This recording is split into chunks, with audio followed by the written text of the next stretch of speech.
Welcome to the podcast, From One Mother of an Addict to Another. This is a space of sharing heartfelt personal experiences, insightful thoughts, and powerful suggestions, which can hopefully assist and offer strength navigating your journey alongside a loved one facing addiction and mental illness. A little ding here or there, got a ticket. All right, people get tickets.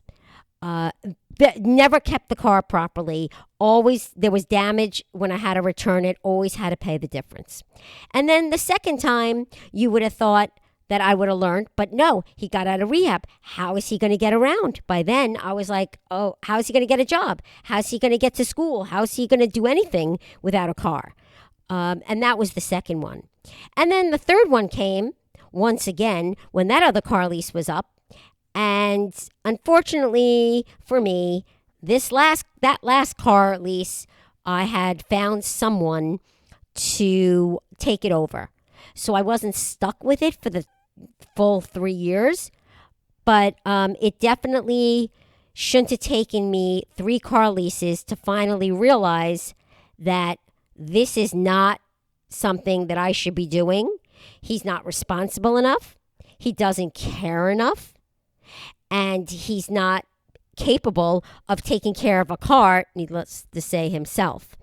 So I would have to say that that's one thing.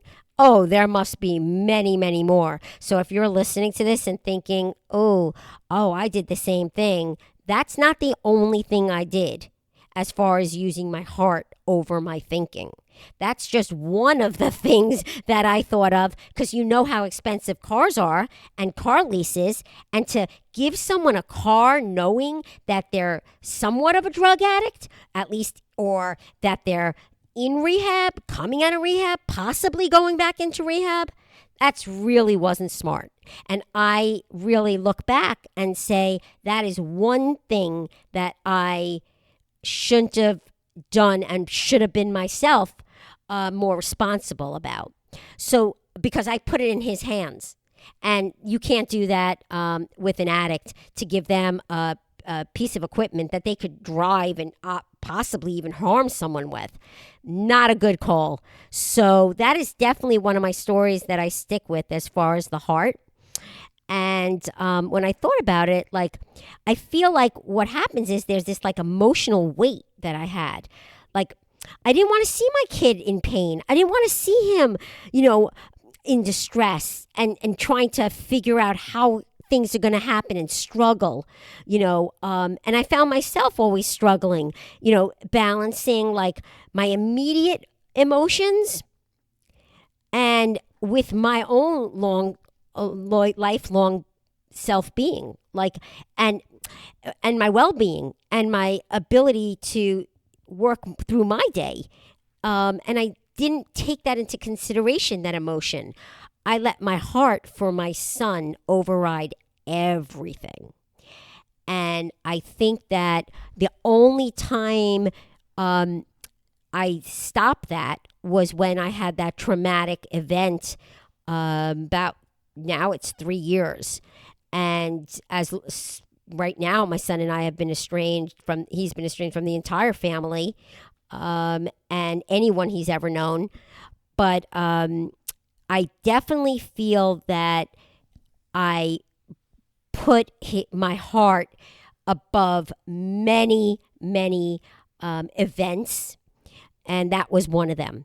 Even knowing when he should have been suspended from school, from high school, when he was found with drugs in a hotel room on a trip, and I cried with the principal to get him back into school and not suspend him, or expel him.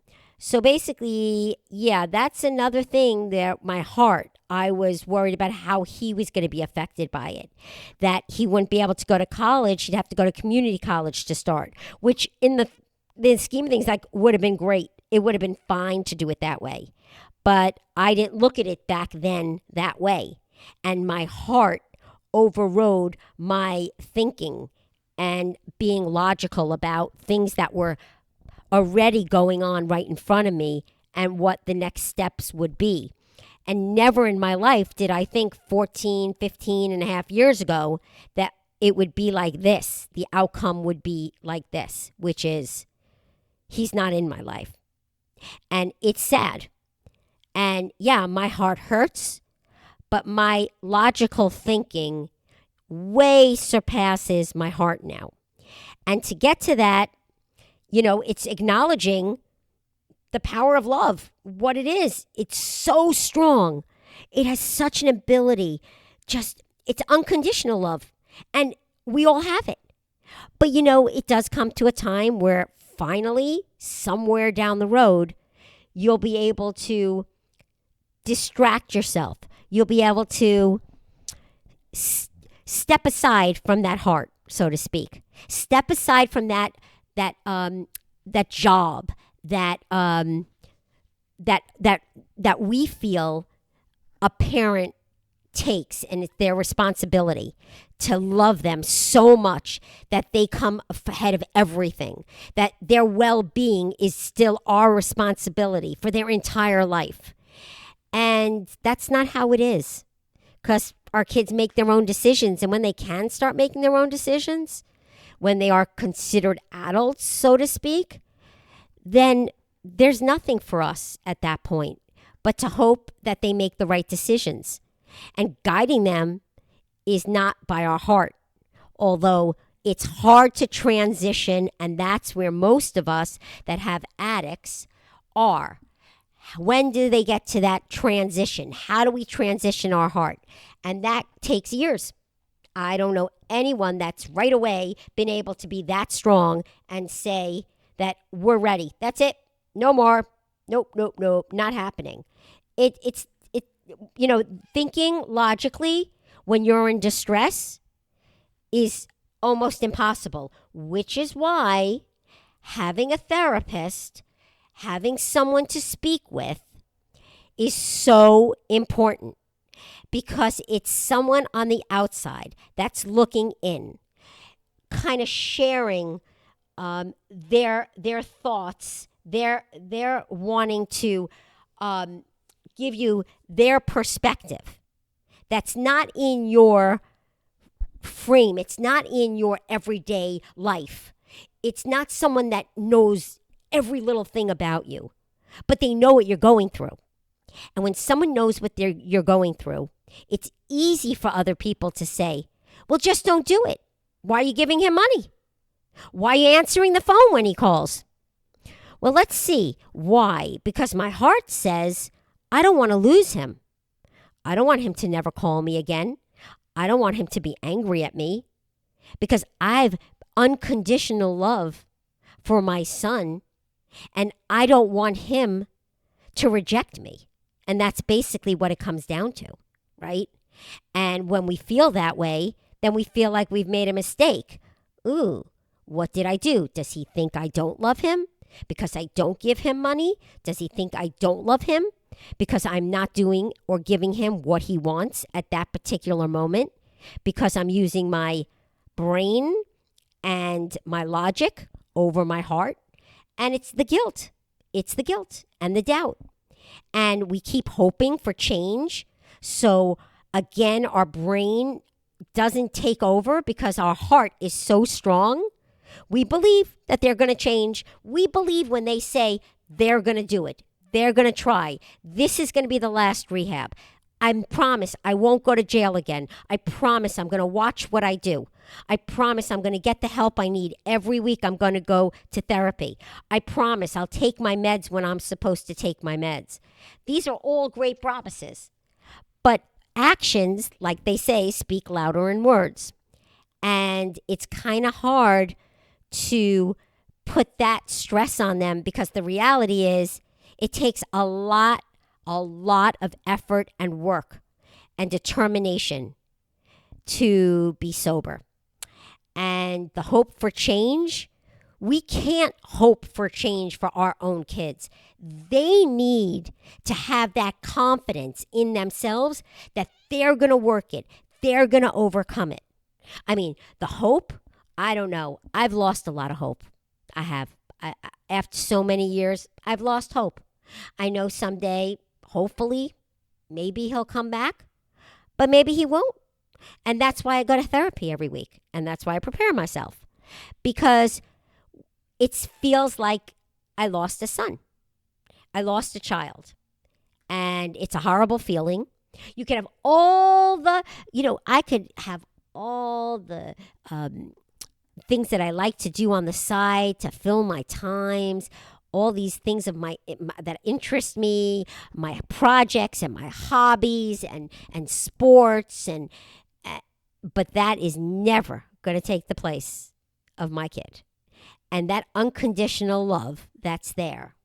But after so many years and so many rejections and so many times of being let down because my hopes were up, so up, and so I was so manipulated, and I believed it, that I was okay with it. And now I'm not. And it's not going to happen again because I'm at a very strong place, because I'm able to, with this particular child, bring my logic in front and center. And a lot of people have that struggle and they still feel like, oh no. I remember when someone gave me the ultimatum when I was trying to figure out what was wrong with him, what am I going to do, where am I going to put him, how am I going to help him get to rehab? And they said, you have to let them hit rock bottom. Oh, okay, I'm going to let him hit rock bottom. Yeah, and so I'm like, well, what is rock bottom? How do you know? Well, they either go to jail, basically, or they come close to dying. Okay, well, or die. I don't know about you, but yeah, my heart took over right then and there and said, absolutely not happening. And I will not let my kid hit rock bottom. But you know what?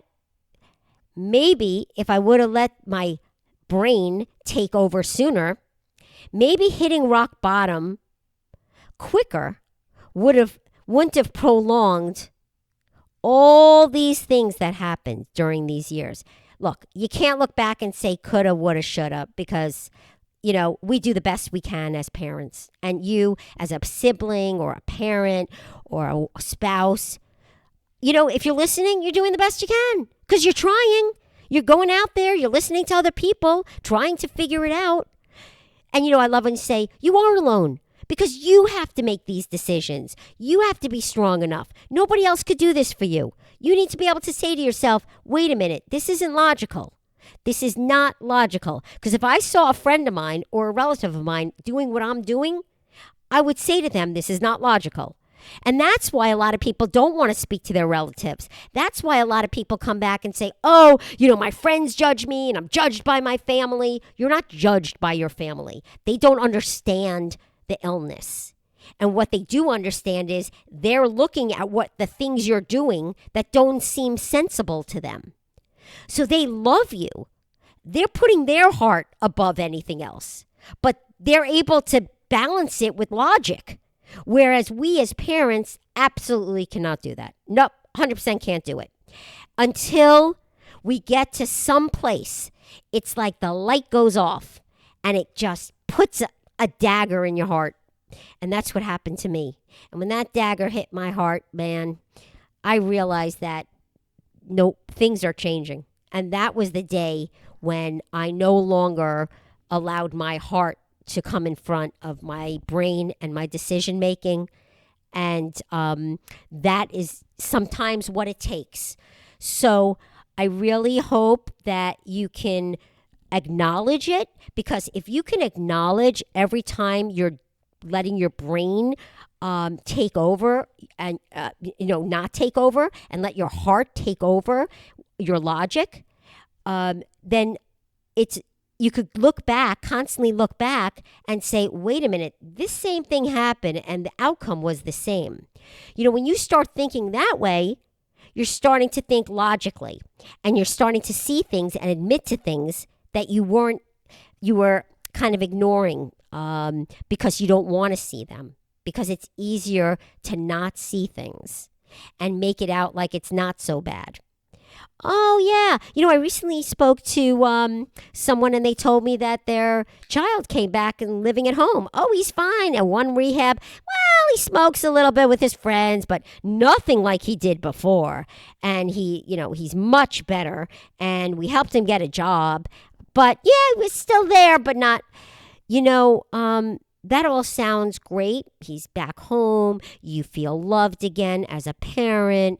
They're getting what they want. They kind of like, you caved in a bit. You started letting them smoke a little bit. It's really no big deal. You've definitely seen things, but it's not so bad. Not as bad as it was. Wow. Yep.